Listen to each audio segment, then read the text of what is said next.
is only war.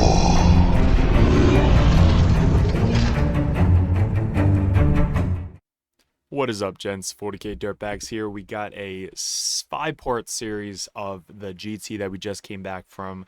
Orks, Cult of Speed. We came in 2nd place. We actually went undefeated because we did have a draw against Mark Hurdle, who's one of, if not the best Death Guard player in the world. That matchup was insane. I cannot wait to go over that list. That's on list game 5. But depending on which video you guys are clicking on, this is going to be the same intro for every single one. If you guys are new to the channel, appreciate it. Click on the video. There's going to be a 5-part series of every video every opponent that we're doing at the Battle to End Alzheimer's. Great GT. We do it every year. It's a huge fundraiser for Alzheimer's. And if you guys know anybody, it's definitely a great way to fundraise and donate and do all that stuff. The organizers are always great every single year. And shout out to Away Games for that. So guys, if you guys are new, we were #1 Death Guard player in the world last year, #1 Chaos Space Marine player in the world 2 years ago, #1 Grey Knight player in the world 3 years ago, and then this year we're already #1 best Orc player in the United States. We're maybe going for #1 in the world. We don't know yet. But yeah, so guys, appreciate it. Stay tuned for our quick sponsors, and then we'll get into the battle report based off the video you guys clicked. So guys, I appreciate it, and enjoy the video. And just wanted to give a quick shout out to these new logos. Cypher just came out, as well as mccauley on a shirt. So if you guys like any of these designs, head over to the merch store. These shirts are legit. So go check that out, support the channel. And if you guys want that professional coach in your corner, especially before 11th edition, check out Patreon. All right, guys, thanks for clicking on the video. If you guys want to support the channel, stay tuned towards the end of the video where we'll go over all of this stuff, as well as any of the links in the description below for laser lines, shirts, and gear is in all the description. So stay tuned towards the end and enjoy the video. How can we not start off with such an awesome, handsome broski Roger here? He's representing the Tau this weekend at the GT. He ran a crazy ass list with 2 of the big Tau Titans. Did super fun. But yeah, so we met up with him the first night when we got there. I went to a bar, waited 30 minutes, did not get served. Walked up to the bartender. They said, "Oh, the waitress is going to help you." And then we asked the waitress. They said, "The bartender's going to help you." So we said, "Fuck it," and just left. But yeah, we still had fun. Took a funny ass picture. This is the intro to their huge hall. It was actually at a casino this year. Last year, it was at a gymnasium. And then this year, they actually upgraded to Ballet's Casino in Delaware. So awesome. Look at how many people. There's about 100 people playing this year. I think a lot of the proceeds, if not all the proceeds, went to Alzheimer's research. So yeah, awesome turnout. This room has some of the, if not the top players in the Northeast in the United States, which probably top 100 in the world, most of them, if not top 50 in the world for most of them on ELO. So the competition is just insane. There's our boys representing the Dirtbags. We got to get more jerseys out there. So if you guys are interested, message us on Discord, and then we can interview you and add you to the Dirtbags roster. This is one of the coolest armies I saw. The display board was sick. He has light ups on everything, and that was his display board. This all thing lights up. He's got smoke at the bottom. It was really cool. But yeah, so our first game, Necrons. We're gonna get into it. So we did a video for the list review, which you guys can go check for the Cult of Speed, so you guys can go check that out. But this matchup I kind of knew already because we played this at the RTT the last 2 times. So it's basically just the Necron Satan build. Let me make myself smaller. I'm way too big right now. So the Satan build, it's got the Deceiver, it's got the Void Dragon, the Nightbringer, and then this build has actually, it's like the melee one. So it's all the 2 or 3 damage melee Necrons. He's got the character lords in there as well. He's got the new character that has fight first. He's got a couple destroyers, I think 3 of them coming in from reserves. He's got the uppy downy guys. He's got a unit of flayed ones. He's got a insanely nuts lord that has like 3 damage, half damage, free strat, just nuts. He's got the solo guy in the back, can't deep strike within 12 inches. And he's got a unit of he's got the Overwatch on the 2+, and the shield Necron dude. Sorry, if you guys are new to the channel, I don't know the names of everybody. I just know kind of what they do if I've played them before. That's about it. And these guys. So these guys are, I think like speed 7. They can advance and charge with the Lord. Scary unit. And then we are playing, you guys can see to my right here what the mission is. We're going Scorched Earth on game 1. So Scorched Earth, if you guys know, you want to collect 10 points, essentially the rest of the game. And to get max on primary, you have to burn 2 objectives in no man's land or burn your opponent's home field objective for 10 points. It's 5 points in the center, 10 for your home field. So you need to burn 2 or burn 1 to get max 10 points. And that's our goal, is to max primary as much as possible. And it is search and destroy. So we have our 9-inch bubble in the center. We basically fit as many as we possibly can in our deployment zone. He had the Void Dragon and the Nightbringer and the Deceiver, all essentially like right. Where's the Deceiver? Deceiver might be in Deep Strike. Unless that's the Deceiver. That might be the Deceiver. So Deceiver, flayed one's right there. These guys can advance and charge this way.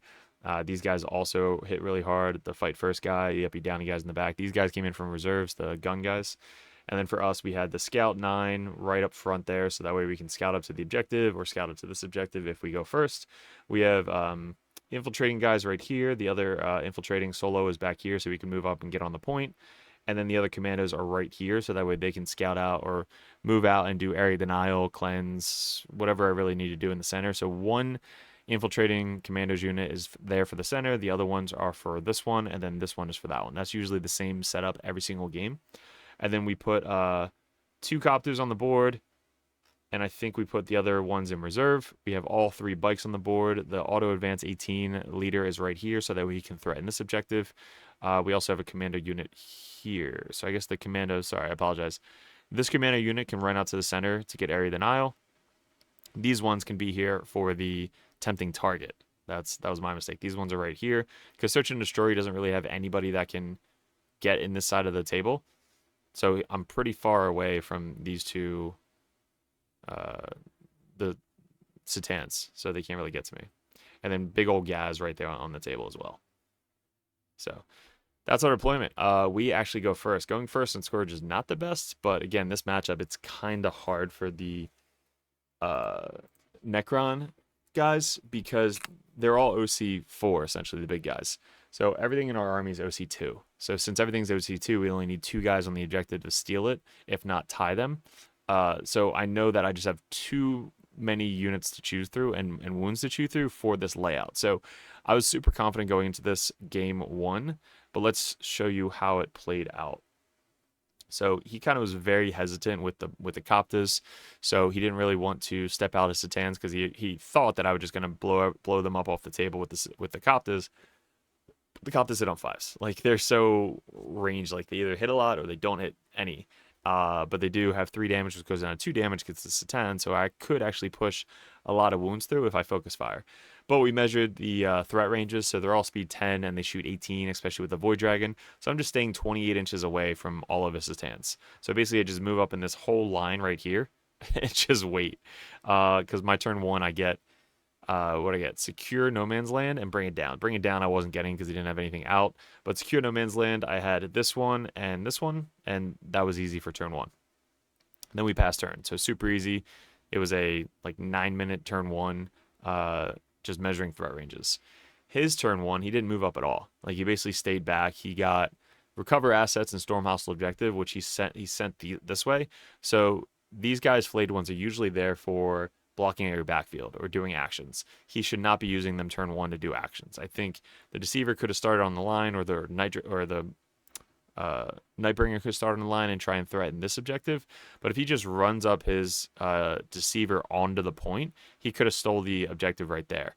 And then recover assets and storm hostile. So recover he did, I think, with the Deceiver and one of the guys back here. So we got 3 and then 4 because of the flayed ones. But yeah, he kind of threw his flayed ones turn 1. But he didn't move these guys, which I was surprised. Like, he didn't threaten me, he didn't push forward, he didn't really do anything. So for us, we didn't have to do anything on turn 2. Our turn 2, we basically just sat there again, just waited. These guys literally didn't really move at all. Gaz waiting, these guys waiting. I still have a unit of guys in deep strike, and they're probably waiting to come in the backfield because he doesn't really have a lot of screeners, especially with his flayed ones dying on turn 1. But we moved up our bikes. We killed the rest of the flayed ones. We stole that objective. We kept him to a 5 for primary. We only had 5 as well for primary because he killed us off that objective. We didn't have anybody in the center. So our turn 2. Oh, no, we had 10. Where did we? Oh, because we held the top. Duh. So we held the top when we held our home. So we had 10 for primary. That's the goal, obviously. Just keep as much as possible on the top objective. Keep your home field safe, and then that'll get you 10 every single turn.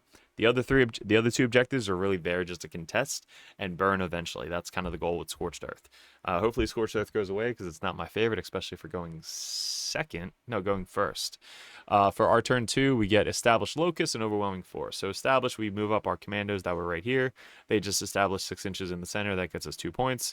And then we killed the flayed ones on the objective down here and just tied or just stole the primary. So we gave him 5 on turn 2. Everybody else just waited again, stayed outside 18 inches over here, 18 inches right there, and then these guys couldn't be shot because the Void Dragon couldn't get up there.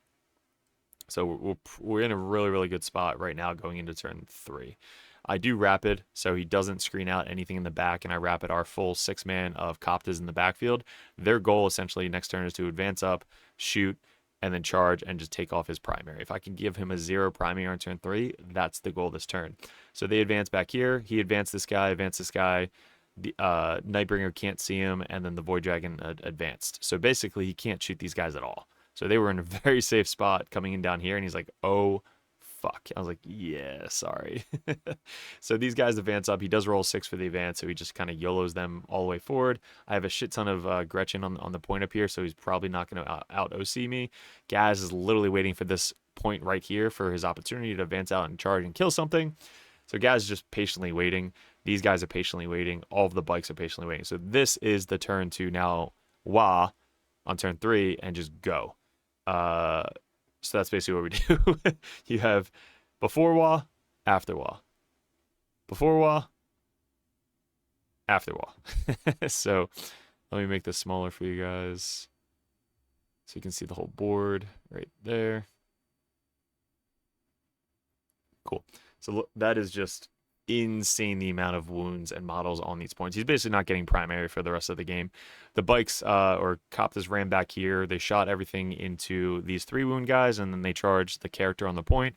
It was like 7 times 6 attacks, strength 6, AP 0, 1 damage, but just here, make 30 fucking 3-up saves or 4-up saves.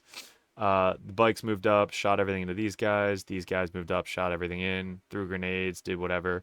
All the Coptas just try to focus down one of the Satans, and I think we focused down the Void Dragon. The Void Dragon was the most scary one in this matchup because of the anti-vehicle. So we shot literally everything into the Void Dragon, took him down to like 5 wounds, and then we charged in. So once we charged in, Gaz finished off the Void Dragon, and we took the Deceiver down, or the Nightbringer down to 9 wounds. So he's got 9 wounds. The Deceiver, I didn't really focus on him at all. We just kept tying the objective. So he's OC4. We throw 2 bikes on here to keep OC4 so he doesn't get that primary. These guys scooch up, shoot, fall back, try and keep them safe because of a Waz blaster or whatever. And then that's our turn 3. And we're like, all right, pass turn. Here you go. We have 35 minutes left after our Waz turn. His next turn, he brings these guys down in via deep strike, gets some shots off on our these guys that walked on. So on turn 3, these guys walked in, and I believe they shot this guy. Didn't really do too much damage to him. And then he brings these guys in down here to shoot them back. Kills 2 of them. He does kill all but 2 Coptas with the fight first guy. And then these guys moved up. I reacted, moved back. So I made it like a 3-inch charge into an 8-inch charge. Because he moved up, I reacted, moved flat 6 back here. And then this guy was the only one to get the charge off into here, which 2 live after the charge. So I still have 2 guys to basically move back, shoot these guys, and steal the primary again on turn 4. Nightbringer was stuck in combat, so basically Gaz just scooted up and finished off the Nightbringer. Gaz in this list is kind of needed because these guys don't really do anything in damage. It's mainly rockets in the shooting phase, Gaz, and then stealing primary. That's really all this list does. But yeah, after this turn, Deceiver kills these bikes down here. We're going to try and keep it to a 0 on turn 4. So we kind of scooch up. Dragster moves up. We burnt this objective with Snickrot over there. I think we're burning this objective with these guys. Over here, we're just tying or stealing primary. The rest of the army goes from right here to finishing off over here on his objective. We bring back D3 guys with the boys, so it extends our threat range. So when we bring back D3 guys with the boys, they start here. We then make guys right here, and then all they have to do is move up 6 and then charge these guys to put Gaz on this objective back here. So then after this turn, all he has left is this guy who fights first, the Lord, because we finished off all of these guys. He's got the Deceiver, which we don't care about anymore. He's got one gun guy, and that is essentially it. This is the end of the turn, or the end of the game. He gets, on turn 5, he gets Overwhelming Force and Established Locus. So he has to basically kill this unit, the entire unit, to try and get Overwhelming Force. And Established Locus, I don't think he does. Yeah, so he wants to try and burn. So we talk it out on turn 5. And I'm like, all right, if instead of these guys shooting, you basically just walk up, you start the burn. You have to have the Deceiver kill all 5 bikes, or Koptas, all 6 Koptas. And if that's the case, you have to have him kill them and out OC me. So right now your OC is 4-5. You basically have to kill 3 Koptas to get the burn off, and 6 Koptas to get Overwhelming Force and the burn off. Right? So I felt bad. I just said, all right, let's just assume you kill the Koptas and get over. We rolled it out, and he didn't actually kill the Koptas. There was 3 Koptas alive because we spent our 4-up invuln save. First reactive moved, and then we spent our 4-up invuln save to live, and then 3 Koptas lived. So technically, he would have had 0 on turn 5 and 0 for Overwhelming Force. So we technically gave him 13 points. So if you subtract, I didn't want to be a dick. I felt bad. 41 minus 13, 28. So technically should have been 97 to 28 after round 5. But yeah, dude, it was brutal. We knew this matchup going into it. He just wasn't really aggressive enough to clear one flank. I always say with the Satans, try and keep 2 Satans on a point, so that way they can both help each other by by countercharging, heroic intervention, get some guns going, and it's really hard to kill 2 Satans on one flank. And in this Scorched Earth, you want to always hold 2 objectives. So you want to keep your home field defended, screen out with the flayed ones, and then have 2 Satans on this one, launching them towards the center. That's going to be the goal of this list most of the time.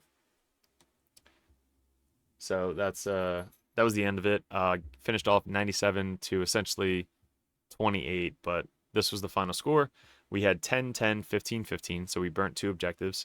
And then we had 5, 5, 8, 9, and then 10. He had 5, 0, 0, technically 0, and then he had 16, technically 13 for primary. But yeah, it was really hard. Once we start killing all of his secondary units, it was really hard for him to come back with only like 1 Satan on the table with the Deceiver. But all in all, we finished over 15 minutes left. He had 19 minutes left, so clock wasn't really an issue this game. But yeah, that was the final score. Next game, guys, is going to be Eldar. Super fun detachment against our boy Ty, who actually we always play at all these local GTs. Awesome dude. I love playing him. But yeah, we always match up usually around 2 at these GTs. But yeah, super fun list. It's going to be game 2 with the GT coming in 2nd place. So appreciate it. Good luck, and we'll see you in the next video soon. All right, guys, thanks for sticking towards the end of the video. If you guys want to support the channel, all the links in the description below, which we'll go over. But these right here, we have 3D prints of Cypher, Tech Priest, Phobo Libby, Combi Libby, Lieutenant, Calidus, Codiez, and the Lord of Contagion. All those are up for sale. Message me on Discord. All these widgets, the 6-inch, 2-inch, 3-inch, 1-inch, they pop out. Those are up for sale. The 9-inch widget, the 1 CP token, where you guys can keep track of the CP every single game. The token markers for Chaos and Grey Knights, they're poker chips. Those are really good for sticky objectives. And then also the wound gauges and the fuck you and fuck me tokens are up for sale as well. And we have a new sponsor, Snot Goblin Terrain. They are really, really cool. What's great about them is you can customize them for any layout. So if you run a Games Workshop layout, or if you run WTC layout, you can run it that way. And the best part, it's super hard plastic, not going to break on you. And also it's all fully painted. So check on the link below if you guys want to check these guys out. We use them in our streams and they look super awesome on the stream, but it's really good to travel into all your stores and bring them with you. So check those guys out. Then we still have 3D6 Wargaming, where if you guys want some custom templates, you guys can click on these. And then our new and improved Rexar lasers, laser lights with the Dirtbag logo on them. These guys are at a lot of local GTs, especially in the Texas area, but these lines are, or these lasers are rechargeable. So definitely be picking this up. I'm going to be getting sent one of these so I can show you guys on the live stream and stuff like this. But you guys get the Dirtbags and the lasers rechargeable, so highly recommend the Rexar lasers in the description below. Look at this. Look at that line. It is so good. And it's rechargeable. At the top, it's got the USB. Just plug it right in. Good to go. This shit is legit. And lastly, guys, the merch store. This I love seeing at GTs. When you see it across the room, you see your own logo, which is so cool. It's the red, white, and blue. We have the hats as well. They're all flex fit with the Dirtbags logo on the back. I just love wearing backwards hats. But all of these are available in the Printify shop. It's print to order, so you can get all of these shirts, different sizes, different colors. We also have the old school stuff. We have the Nurgling. We have mugs, which you can fit your entire hand in, and some of the Grey Knight logos as well. So let me know what I'm missing. You can message me on Discord, but stay tuned if you guys are interested in the Patreon. That'll come up last. So appreciate it, guys, and let's keep it going.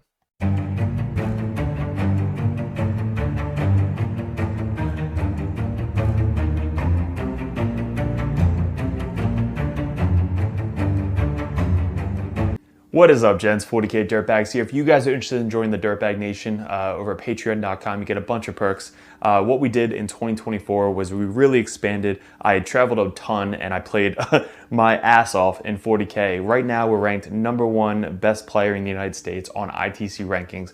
We were the #1 Chaos Space Marine player in the world this year in 2024. 2 years ago, we got ranked #1 Grey Knight player in the world, and this year we're probably going to go into Death Guard, hopefully when the new Codex comes out, or Emperor's Children. But you guys, if you guys want that head coach or that coach always in your corner, just to ask questions, bounce ideas off, that's what the competitive Dirtbag and the Dirtbag Nation is all about. If you guys want to support the channel, you head over to patreon.com. You can join the Just a Car tab, which is $5 a month. You guys get access to the Discord Patreon tab. You have to be a patron to get into that Discord, and also I'm always there. All the other coaches are there. Basically, it's just such a good community over on Discord that you guys get specific access to it that only Patreons can get. If you guys want to bump that up, the competitive Dirtbag tier, you guys get to message me or another Grandmaster or another Dirtbag coach over the Dirtbag Nation to add unlimited questions, list ideas, list reviews, and bounce ideas off of. That's what having a coach in your corner is all about. If you guys want to bump up to the Grandmaster tier, that tier you get every perk under the sun. So basically you get access to Discord, you get one-on-one coaching, you get a call once a month if you guys would like to go over any RTTs coming up, any GTs coming up, any list reviews live over Discord chat, and also a special perk that Grandmasters get. If you guys want any video suggestions like we do all the time with these table setup that we just upgraded thanks to the Patreons, you guys get suggestions or battle reports you want to see specifically played live by a coach or myself on the next battle report, or a live battle report coming up on the Patreon. So you guys get obviously first access to all the videos. We post them first on patreon.com, but there's just a ton of benefits to having a professional coach that plays this game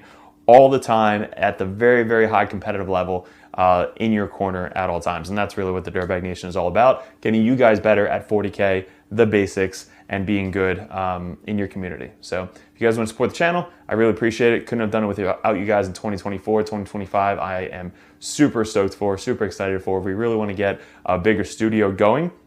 That is going to be my focus in 2025, is really growing the community on YouTube and Patreon specifically. So thank you so much for 2024, all my Patreons. If you guys are interested in joining and want that coach in your corner, head over to patreon.com and support the channel. Appreciate it.